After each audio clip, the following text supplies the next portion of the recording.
Education यानी शिक्षा की बात करें प्रदेश ही नहीं देश भर में सबों सिरमौर नाम आवे प्रिंस सिक्कर को जका कई दशकों शिक्षा के क्षेत्र में उत्कृष्ट परिणाम दे रहा है।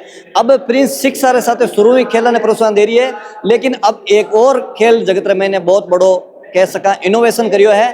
प्रिंस आप एक अलग इंडोर कैंपस है बिरो इनोग्रेशन आज यो जटे 3 फ्लोर में 800 खिलाड़ी है एक साथ में एक्टिविटी में भाग ले सके। तो जाना की प्रकार हूँ प्रिंस एजू हब में शिक्षा साथ खेला ने प्रोत्साहन देवे। तो आज हमारे साथ प्रिंस सबरा सीएमडी और फाउंडर जोगेंद्र जी सुंडा सर किस प्रकार से प्रिंस ने लंबे समय से कह सकते कई दशकों से आप इसी क्षेत्र में हो और इस क्षेत्र को शिक्षा के रूप में सिरमौर बनाया है। मेरिया जी 1997 में हमने प्रिंस स्कूल की स्थापना की थी। उसके बाद में इस समय 1997 से लेकर के अब का जो 28 से 29 साल का जो सफर है उसमें हमारे यहाँ सीकर में 4 सीबीएसई स्कूल हैं, 4 राजस्थान बोर्ड के स्कूल हैं, आईआईटी नीट के अलग अलग जगह 3 सेंटर हैं, सैनिक स्कूल है, डिफेंस एकेडमी है, प्रिंस कॉलेज की बिल्डिंग है, उसका एक अलग भवन है, अलग बड़ी संख्या यूपीएससी की क्लासेज हम उसमें चलाते हैं। क्योंकि राजस्थान बोर्ड का स्कूल जो है वो बच्चा थोड़ा सा ठीक परिवार होता है, फैमिली होता है, वो सीबीएसई की तरफ अट्रैक्ट होता है। हम चाह रहे थे कि राजस्थान बोर्ड भी अच्छा चले, तो हमने आज से 3-4 साल पहले एक राजस्थान बोर्ड का रेजिडेंशियल कैंपस एकदम सेपरेट, जो कि लगभग ये 80 बीघा के आसपास जमीन में एक हमारा कैंपस बना हुआ है, इसको हमने सेपरेट किया और फिर धीरे धीरे यहाँ पर बिल्डिंग्स हैं, संसाधन है, ग्राउंड है, वो सारे बढ़ाए। उसी के क्रम में मैं आपको बताऊं कि जो हमारा पुराना स्कूल है वहाँ 3000 बच्चे डे स्कॉलर पढ़ते हैं, वहाँ कोई हॉस्टल का बच्चा नहीं रहता। जहाँ पुराना स्कूल है जिसकी स्थापना हमने आज से 27-28 साल पहले की थी, वहाँ सीकर सिटी के 3000 बच्चे उस स्कूल में पढ़ते हैं।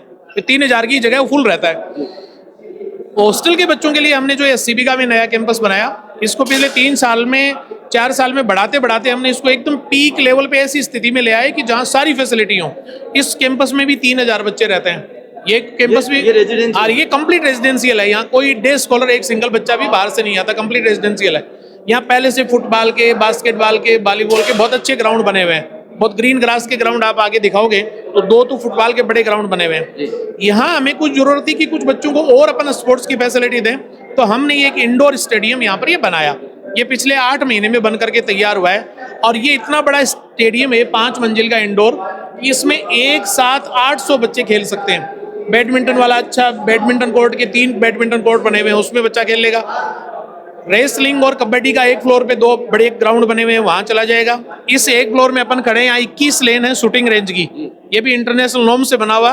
10 मीटर जो अपनी पिस्टल राइफल शूटिंग जो होती है उसका एक कोर्ट बना हुआ है। इसको भी हमने पूरा यूं है कि इसमें 2 एसी लगा करके वातानुकूलित बना करके कि बच्चा एकदम सचेत होकर के अपना इन्वायरमेंट के हिसाब से इसके जस्ट बाहर अपना टीटी कोर्ट बना हुआ है। उसके बाद में अपन चलेंगे तो नीचे पूरे एक बड़े फ्लोर पे जहां 200 बच्चे एक साथ जिम कर सकते हैं, इतना बड़ा एक जिम का एरिया बना हुआ है जो सुबह शाम बच्चों के लिए ओपन रहता है। एक इसी बिल्डिंग की एक बहुत बड़ी क्वालिटी है जिसको आप अभी दिखाना, इसमें हमने 2 तरह की लाइब्रेरी बना रखी है। एक तो लाइब्रेरी जहां 3000 बुक्स रखी हुई हैं बच्चों से रिलेटेड, तो बच्चा आए और पढ़े, क्लास वाइज आएगा, दिन में कभी भी आए। एक है 250 बच्चों का लर्निंग जोन कह सकते हैं या सिटिंग लाइब्रेरी कह सकते हैं, जिसमें वो दोनों जो लाइब्रेरी है कंप्लीट वातानुकूलित है, कंप्लीट एसी लाइब्रेरी है, जिसमें शाम को बच्चा आकर के बैठे और देर रात तक 11-11:30 बजे तक एकदम कंफर्ट जोन में कंफर्ट अच्छी लग्जरी चेयर्स पे बैठ करके वो पढ़ाई करे। इसके क्रम में हमने लगभग 800 बच्चे इंगेज हो जाए, इतना बड़ा इंडोर का स्टेडियम यहाँ पर बनाया है। सुंदर सर मैं जानना चाहूंगा कि हम भी कई इवेंट में जाते हैं जहाँ पे किसी कैंपस का किसी दुकान का भी कहते हैं कि रिबन कट करते हैं, तो कोई बड़े अतिथि चकाचौंध, और मैं यहाँ देख रहा हूँ मुझे कुछ नया अनुभव हुआ है। स्कूल की बेटियों ने फीता काटा है सर। ये देखो एक लेवल के बाद में अपन को थोड़ा अलग सोचना पड़ता है। पहले हम भी करवाते थे, हम भी अतिथियों के पीछे पीछे भागते थे। फिर हमने देखा कि यार ये जो अतिथि जिनको अपन बुलाते हैं, इनसे ज्यादा बड़े अतिथि तो अपने लिए अपने स्टूडेंट हैं। तो फिर स्टूडेंट में किसको सेलेक्ट किया जाए, तो जिस कैंपस में होते हैं उस कैंपस का जो क्लास का टॉपर चल रहा होता है बेटा बेटी, उससे हम जैसे अभी आपने देखा एक बेटी से हमने, वो बेटी लगातार पिछले साल पूरी साल टॉपर रही है, 11th से अभी वो 12th में होगी, हमने फीता उसी से कटवाया। बच्चे को भी अच्छा लगता है। दूसरा जो बच्चा देखता है कि यार आज अपनी क्लास की जो सबसे टॉपर लड़की है उससे फीता काटा गया है, तो उसको भी देखने को सीखने को मिलता है, तो मोटिवेशन मिलता है बच्चे को। अभी अगर कह सकते हैं कंपटीशन का जमाना है, एजुकेशन में काफी कंपटीशन हो गया, लोग पढ़ाई में कहीं ना कहीं आगे बढ़ते हैं, लेकिन आपने उस लीग से हटकर जो पुराने परंपरागत खेल थे उनको प्रोत्साहन दिया। आपको लगा नहीं तो इस भीड़ में किस खेल के प्रकार पीछे नहीं रह जाए? नहीं, पढ़ाई वाला जो काम है उसको तो हमने, मैं बता रहा हूँ पिछले 28 साल से हमने उठा के ही ले रखा है। जैसे क्रिस गेल जो था उसने बैटिंग को उठा के ले रखा था ना, आधे बल्ले से बैटिंग करता था ना, वैसे फड़ाई वाले काम में तो हम पिछले 28 साल से आधे बल्ले से ही बैटिंग कर रहे हैं। कोई भी एग्जाम हो, अभी परसों सीयूईटी का रिजल्ट आया, लेटेस्ट जो रिजल्ट है, पूरे ऑल इंडिया के 20 स्टूडेंट्स की उन्होंने लिस्ट जारी की है एनटीए ने सीयूईटी के रिजल्ट में, उसमें 16वें नंबर पे आपकी अपनी प्रिंस स्कूल की छात्रा प्रीति का नाम लिखा हुआ है। ठीक है, तो कोई सा भी रिजल्ट आ जाए, चाहे नीट का आ जाए, चाहे जेई का आ जाए, चाहे सीबीएसई का आ जाए, चाहे राजस्थान बोर्ड का आ जाए, टॉपर में अपने बच्चे आएंगे ही, ये तय है। अब बात ये कि गेम वाला, तो गेम कोई हमने आज से नहीं कर रखा। हमारे सीबीएसई स्कूल में इनमें बहुत पहले से, वहाँ सीबीएसई स्कूल है, सैनिक स्कूल में, उनमें सारी फैसिलिटी पहले से है। लेकिन एक राजस्थान बोर्ड का स्कूल जिसको ये माना जाता है कि यार यहाँ फीस भी कम होती है और यहाँ ज्यादा फैसिलिटी तो क्या ही मिलेगी, बच्चे को सिंपली बस वो छोटा मोटा कोई ग्राउंड उपलब्ध हो जाएगा, उन चीजों से हट करके राजस्थान बोर्ड का बच्चा भी अगर उसकी कम फीस है तो भी उसका हक बनता है कि उसको हर फैसिलिटी जिसमें उसका इंटरेस्ट है वो उसको हासिल हो सके। इसके लिए हमने ये सारी चीजें प्रोवाइड करवाई है। सर जिक्र ये होता है रिजल्ट प्रिंस अच्छा दे रही है, लेकिन अगर बात कर लेते हैं लोगों को एक ऐसी मेंटलिटी होती है कि अगर आप इस क्षेत्र में सबसे ज्यादा कह सकते हैं स्ट्रेंथ लेके बैठे हैं तो ये लगता है कि भीड़ में कैसे मैनेज, किस प्रकार से मैनेज कर पाते हैं सर इतना बड़ा? नहीं, ऐसा नहीं होता भीड़ का। भाई अब एक एयरक्राफ्ट होता है, चार्टर प्लेन है, उसमें 6 सीटें तो 6 आदमी बैठ जाते हैं, उसमें अगर 250 सीटर है तो 250 आदमी बैठ जाते हैं। बस सब 250 लोगों के लिए सीट होनी चाहिए और उनके लिए उनके अनुसार वहाँ जो क्रू मेंबर है वो होने चाहिए।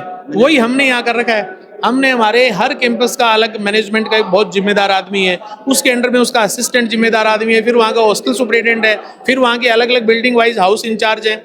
और ये सारी जो एक लंबी जो फहरिस्त है, लंबी जो लाइन है, इसकी वजह से हर सिस्टम को हम बहुत अच्छे से मॉनिटर करते हैं। तो यहाँ भीड़ तो कोई मसला ही नहीं है। मैं बता रहा हूँ, एक बिल्डिंग हमने ऐसी बना दी जहाँ 800 बच्चे एंगेज हो जाएं, तो भीड़ तो कोई मसला ही नहीं है। और भीड़, हम उसको भीड़ नहीं मानते, हम तो एक एक बच्चे पे इंडिविजुअल फोकस करते हैं और एक एक बच्चे का इंडिविजुअल ध्यान रखते हैं। और ये इन्हीं लिए ये चीजें हमारे दिमाग में रहती हैं कि भाई और इन बच्चों के लिए अपन ने क्या, लास्ट ईयर हमें महसूस हुआ कि संख्या के अनुकूल अपन स्पोर्ट्स फैसिलिटी अपन को और बढ़ानी चाहिए, हमने बना दिया। अब और लगेगा तो इसके पीछे जो आप देख रहे हैं इसको भी आप दिखा सकते हो, एक बड़ा ग्राउंड है 15 बीघा का जिसका अभी लेवलिंग चल रही है। तो आने वाले टाइम में 2-3 महीने में इसमें भी एक फुटबॉल का एक शानदार ग्राउंड बना करके बड़े पेड़ पौधे साइडों में लगा करके और एक अच्छा ट्रैक बना देंगे। एक यहाँ से आधे किलोमीटर की दूरी पे हमारा एक कैंपस बना हुआ है जिसको हम PRS2 बोलते हैं, वहाँ एक सिंथेटिक ट्रैक बनना है। सिंथेटिक ट्रैक का बेस पूरा बन गया। वो सिंथेटिक ट्रैक सिर्फ इसलिए नहीं बन पाया कि जो अपना ईरान और अमेरिका की जो लड़ाई चल रही है उसकी वजह से उसके ऊपर जो सिंथेटिक ट्रेल का जो मटेरियल आता है वो फॉरेन से आता है और वो जहाज में अटक गया। वो जो होर्मुज वाली जो है ना वहां पर अटक गया, वो पिछले 3 महीने से वहां अटका हुआ पड़ा है। वो जो ही आएगा इतने में बारिश का दौर खत्म हो जाएगा। सिंथेटिक ट्रैक यहाँ का सीकर का पहला सिंथेटिक प्राइवेट ट्रैक वो बनेगा 400 मीटर का, जो बहुत जल्दी बारिश की सीजन के तुरंत बाद में वो बन जाएगा। उसका बेस वगैरह पूरा रेडी हमने कर रखा है। जब भी बनेगा हम दिखाएंगे। और इसका उदाहरण देता हूँ, मैनेजमेंट का अभी हम यहाँ खड़े थे, ऐसी बंद होगी तो सर ने किसी का नाम नहीं लिया, यूं बोला है कि इलेक्ट्रिशियन साहब कहाँ है, तो किस प्रकार से काम को इन्होंने डाइवर्ट कर दिया ताकि इतनी बड़ी संख्या को किस प्रकार से मैनेज कर सकते हैं। और विजिट जरूर करें इनके मैनेजमेंट की, एक बार आप व्यवस्था जरूर देखें। एक पिक्चर आई थी दंगल जिसका एक डायलॉग था कि हमारी छोरियां की छोरों से कम है। आज हमारे साथ बेटियां हैं जो शिक्षा के साथ स्पोर्ट में भी अपने नाम रोशन कर रही हैं। और आज हम पहुंचे हैं सीकर प्रिंस एजीओ में और प्रिंस का आज एक रेजिडेंशियल बच्चे हैं उनके लिए स्पोर्ट्स कॉम्प्लेक्स का उद्घाटन हुआ जहाँ पे इंडोर एक्टिविटीज होती है। हमारे साथ कुछ बेटियां हैं। नमस्ते। नमस्ते। क्या नाम है आपका? कोमल। कहाँ से हो कोमल? फालूदी। फलोदी से। हाँ। क्या खेलते हो आप? कबड्डी। किसको हराया आज? आज जो हमारे है ना क्या बोलते रेडर थे उनको। और कितने टाइम से आप कबड्डी खेल रहे हो? मेरे को लगभग 2 ईयर हो गया। और प्रिंस में कब से हो?